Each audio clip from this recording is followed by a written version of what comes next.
नमस्कार, स्वागत है आपका मुनाफे की मंडी में, जहां हम आपको कमोडिटी मार्केट की तमाम बड़ी खबरें और साथ ही आपके लिए ट्रेडिंग कॉल्स लेकर आते हैं। आज हमारे साथ चार मेहमान हैं।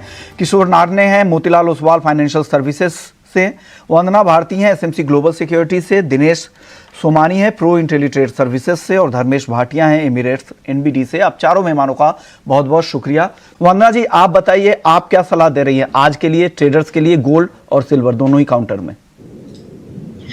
विश्वान जी, काफी दिनों बाद कॉन्ट्रा ट्रेड देखने को मिल रहा है। टेक्निकली अगर चार्ट पे आप देखेंगे तो गोल्ड बाय में है और सिल्वर यहाँ पे करेक्शन ले रहा है, तो एक पेयर ट्रेड भी बनता है कि गोल्ड को बाय करे, सिल्वर को यहाँ पे सेल करके चले। और मुझे ज्यादा कंफर्मेशन यहाँ पे सिल्वर में लग रही है। मुझे लग रहा है कि 72,250 के करीब यहाँ पे सेलिंग करना चाहिए। 71,800 का टारगेट होगा, स्टॉप लॉस लगाना होगा 72,400 का। कुछ चीजें काफी क्रूशियल है, आज का ट्रेड कैरी फॉरवर्ड नहीं करना चाहिए। कल गैप डाउन कुछ भी देखने को मिलेगा, क्योंकि रियल इम्पैक्ट इन भारतीय बाजार में कल देखने को मिलेगा। दूसरी चीज ये है कि डॉलर इंडेक्स में 103.5 से ऊपर ही यहाँ पे स्टेबल हो रहा है। मुझे लग रहा है कि अगर कोई हॉकिश यहाँ पे कमेंट आता है तो 104 तक भी जा सकता है। तो एक दबाव जो है खासकर चांदी में देखने को मिलेगा, और बेस मेटल में जो दबाव है उसका भी इम्पैक्ट चांदी में देखने को मिलेगा। तो मुझे लग रहा है कि ज्यादा एक कंफर्म कॉल जो है वो चांदी में है, तो वहां पे सेल करके चल सकते हैं। यानी वंदना जी सेल कॉल दे रही है, थोड़ा कॉन्ट्रा कॉल जरूर है। वंदना जी, आप सहमत है? आपको भी लग रहा है इस तरह की रणनीति के साथ ही क्रूड में ट्रेड करना चाहिए आज? जी विश्व मोहन जी, इतनी सारी एम्बिग्यूटी, इतने सारे ट्रिगर्स रेयर होते हैं कमोडिटीज मार्केट में, खासकर क्रूड में, मतलब हमेशा देखने को नहीं मिलता है। मेरे ख्याल से सऊदी अरेबिया की इकोनॉमी भी यहाँ पे पजल हो रही, 1.1% का ग्रोथ है।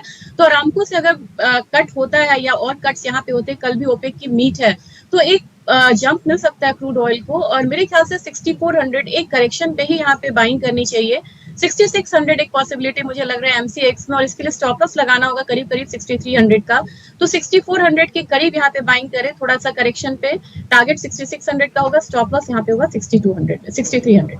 ओके, तो आपकी राय ये है।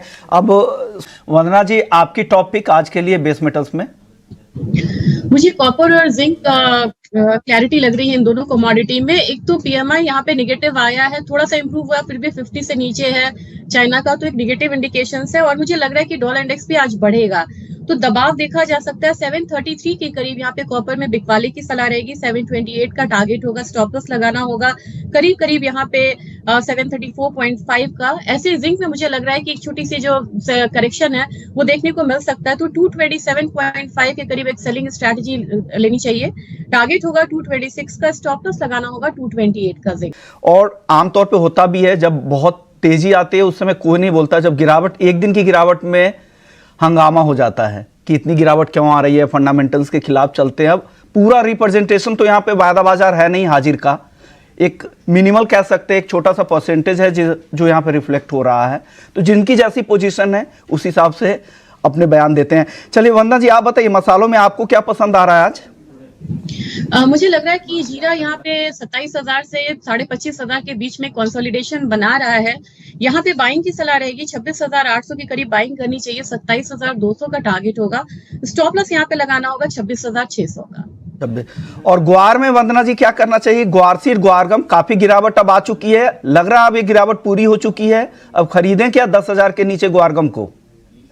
काफी दबाव देखा गया है विश्व मोहन जी। मुझे लग रहा है कि ग्वारसीड में 5320 के करीब यहाँ पे बाइंग करनी चाहिए। 5360 का टारगेट रखना होगा, 5300 का स्टॉप लॉस लगाना होगा। इस कमोडिटी में मुझे लग रहा है कि रेंज ट्रेड जो है वो काफी बढ़िया होता है। इनफैक्ट ग्वारगम में भी मुझे लग रहा है कि हल्की बाइंग जो है वो देखने को मिल सकती है। तो 10,000 के करीब यहाँ पे बाइंग की सलाह रहेगी, 10,250 का टारगेट होगा, स्टॉप लॉस यहाँ पे करीब करीब लगाना होगा 9,900 के करीब का।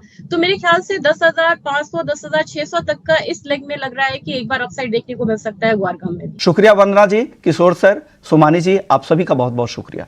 मुनाफे की मंडी में इतना ही। ब्रेक के बाद आपके लिए होगा एफएनओ जंक्शन।